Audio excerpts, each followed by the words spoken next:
அன்புறவுகளுக்கு வணக்கம். ஸ்டாலின் அவர்கள் போட்டியிடக்கூடிய கொளத்தூர் தொகுதி குறித்து தான் இந்த காணொலியில் நம்ம பார்க்க போகிறோம். கொளத்தூர் தொகுதியில் யார் யார் ஸ்டாலின் அவர்களை எதிர்த்து போட்டிடுறாங்க, அங்கே யாருக்கான களமாக இருக்குது அப்படின்றத பார்க்க போகிறோம். வீடியோவுக்கு போகிறதுக்கு முன்னாடி வாக்களிப்பது நம்மளுடைய கடமை, கண்டிப்பாக வாக்களியுங்கள். அதே போல் நோட்டாவுக்கு வாக்களிப்பதனாலேயோ இல்லை தேர்தல் மேலே எனக்கு நம்பிக்கை இல்லை அப்படின்ட்டு ஓட்டு போடாமல் இருக்கிறதுனாலையோ எந்த பயனும் இல்லை. ஒரு மாற்றம் வரணும், நம்பிக்கை வரணும் அப்படின்னா கண்டிப்பாக வாக்களியுங்கள். வாக்களிப்பது நம்மளுடைய உரிமையும் கடமையும். கொளத்தூர் தொகுதியை பொறுத்த வரைக்கும் சென்னையில் வரக்கூடிய தொகுதி 13வது தொகுதி கொளத்தூர். வடசென்னை நாடாளுமன்ற தொகுதிக்கு உட்பட்டு வரக்கூடிய தொகுதி கொளத்தூர். அங்கே யார் யார் வேட்பாளராக இருக்கிறாங்க அப்படின்னு பார்த்தீங்கன்னா, திமுகவின் சார்பில் திமுகவினுடைய தலைவரும் தற்போதைய தமிழ்நாட்டினுடைய முதலமைச்சருமான ஸ்டாலின் அவர்கள் போட்டியிடுகிறார். அதிமுகவின் சார்பில் சந்தானகிருஷ்ணன் அவர்கள் போட்டியிடுகிறார். நாம் தமிழர் கட்சியின் சார்பில் சவுந்தரபாண்டியன் லூடர் சேத் அவர்கள் போட்டியிடுகிறார். தமிழக வெற்றி கழகத்தின் சார்பில் புரசை VS பாபு அவர்கள் போட்டியிடுகிறார். வாக்காளர்கள் பார்த்தீங்கன்னா, ஆண்கள் 99,607, பெண்கள் 1,07,607, மூன்றாம் பாலினத்தவர் 37 பேர். ஒட்டுமொத்தமாக 2,07,251. என்னென்ன சமூகங்கள் இங்கே இருக்கிறாங்க அப்படின்னு பார்த்தீங்கன்னா, ஆதி திராவிடர்கள், வன்னியர்கள், முக்குலத்தோர், முதலியார், நாடார், இன்னும் பிற சமூகங்களும் இங்கே இருக்கிறாங்க. ஒட்டுமொத்தமாக இது நகர்ப்புற பகுதி. இங்கே ஒட்டுமொத்தமாக 286 வாக்குச்சாவடி மையங்கள் இருக்குது. 2008 மறுசீரமைப்புக்கு பிறகு உருவாக்கப்பட்ட தொகுதி. இந்த தொகுதி உருவாக்கப்பட்டதிலிருந்தே ஸ்டாலின் அவர்கள் தான் சட்டமன்ற உறுப்பினராக இருந்திருக்கிறார். 2011, 16, 21 3 முறையும் அவர் வெற்றி பெற்றிருக்கிறார். 2011 சைதை துரைசாமி அவர்கள் ஒரு கடுமையான போட்டியை கொடுத்தார். அதற்கு அடுத்தது அதிமுகவின் சார்பில் JCD பிரபாகர் போட்டிட்டார். அப்போ கம்ஃபர்டபுளாக வின் பண்ணார். கடந்த முறை ஆதி ராஜாராம் அதிமுகவிலிருந்து போட்டிட்டார். அப்பவும் ஒரு 70,000 வாக்குகள் வித்தியாசத்தில் வெற்றி பெற்றார்.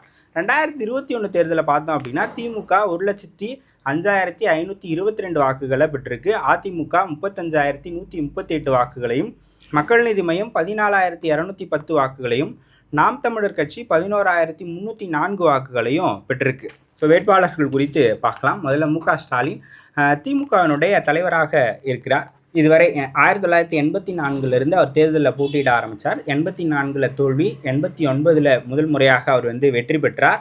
அதன் பிறகு 91 தோல்வி, அதுக்கு பிறகு 96, 2001, 2006 வரைக்கும் வெற்றி. அப்போ அவர் 1000 விளக்கில் போட்டிட்டு இருந்தார். அதன் பிறகு 2011, 16, 21 அவர் கொளத்தூர் தொகுதிக்கு வந்துட்டார். ஸோ 2 முறை இது வரைக்கும் தோற்றுருக்கிறாரு. 7 முறை வெற்றி பெற்று இருக்கிறார். அதில் 7 முறை வெற்றி பெற்றதில் சட்டமன்ற உறுப்பினராகவும் இருந்திருக்கிறார், உள்ளாட்சித்துறை அமைச்சராக இருந்திருக்கிறார், அதன் பிறகு துணை முதலமைச்சர், எதிர்க்கட்சி தலைவர், இப்போ கடைசியாக முதலமைச்சர் வரைக்கும் அவர் வந்திருக்கிறார். ஸோ திமுகவினுடைய தலைவராக இருக்கிறார். அவருடைய தொகுதிக்கு இன்னும் அவர் பிரச்சாரத்துக்கு போல மற்ற அவங்களுடைய கட்சிக்காரங்களுக்கு ஆதரித்து அவர் பிரச்சாரம் செஞ்சுக்கிட்டு இருக்கிறார். ஸோ திமுகவினுடைய தலைவர் ஸ்டாலின் அவங்களுடைய இப்போ அவருடைய தொகுதிக்கு பார்த்தீங்கன்னா ஒரு 2 மாதத்துக்கு ஒரு வாட்டியாவது போய் விசிட் பண்ணி முடிவுற்ற திட்டங்களெல்லாம் அவர் திறந்து வைப்பார். ஸோ தொகுதியை ரொம்ப கம்ஃபர்டபுளாக தான் அவர் வச்சுக்கிட்டு இருக்கிறார். அதிமுகவின் சார்பில் சந்தானகிருஷ்ணன் அவர் மாநகராட்சி கவுன்சிலராக இருந்தவர். ITI படிச்சிருக்கிறாரு. அதிமுகவில் முதல்ல இளைஞர்கள் இளம்பெண்கள் பாசறையினுடைய இணைச் செயலாளராக இருந்தார். அதன் பிறகு அவர் அமமுகவுக்கு போயிட்டார். அமமுகவில் வடசென்னை தெற்கு மாவட்ட செயலாளராக இருந்தார். 2019 அவர் வடசென்னையினுடைய நாடாளுமன்ற வேட்பாளராக போட்டியிட்டார். அதன் பிறகு அந்த தேர்தலில் 5வது இடம் வந்தார். அதன் பிறகு அவர் அமமுகவிலேருந்து மீண்டும் அதிமுகவுக்கு வந்துட்டார்.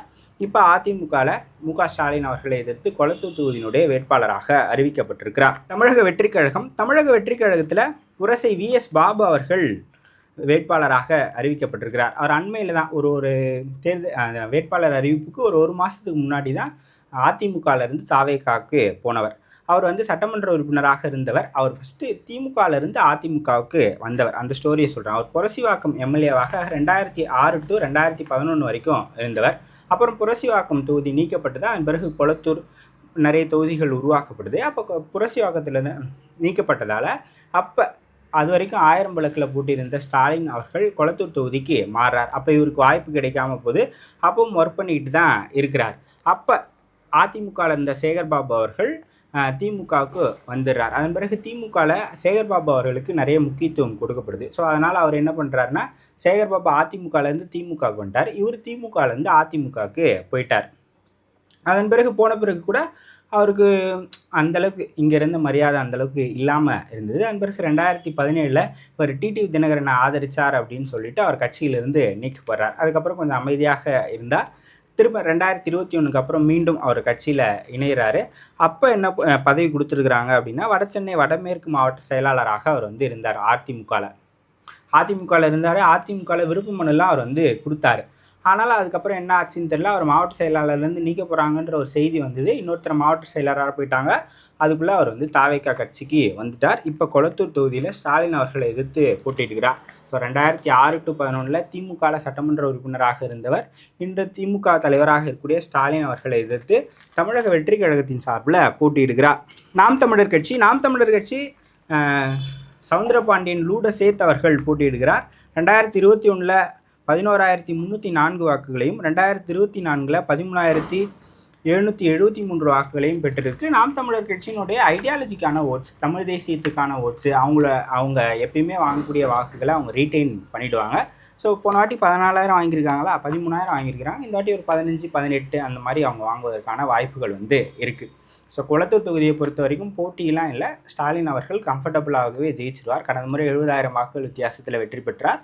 இந்த முறை எஸ்ஏஆரில் நிறைய வாக்காளர்கள் குறைஞ்சிருக்கிறாங்க. ஸோ மேபி 70, 75 அந்த அளவுக்கு ரேஞ்சில் அவர் வந்து வெற்றி பெறுவதற்கான வாய்ப்புகள் வந்து இருக்குது. ஸோ கொளத்தூர் தொகுதியை பொறுத்த வரைக்கும் ஸ்டாலின் அவர்கள் மீண்டும் வெற்றி பெறுவதற்கான சூழ்நிலை தான் இருக்குது. நீங்கள் என்ன நினைக்கிறீங்க? கொளத்தூரில் யார் வெற்றி பெற்றால் சிறப்பாக இருக்கும் அப்படின்னு நினைக்கிறீங்க? அதிமுக தாவேகா வேட்பாளர்கள்லாம் ஒரு போட்டியை ஸ்டாலின் அவர்களுக்கு ஏற்படுத்துவாங்கன்னு நினைக்கிறீங்களா அப்படின்றத கமெண்ட் செக்ஷனில் சொல்லுங்கள்.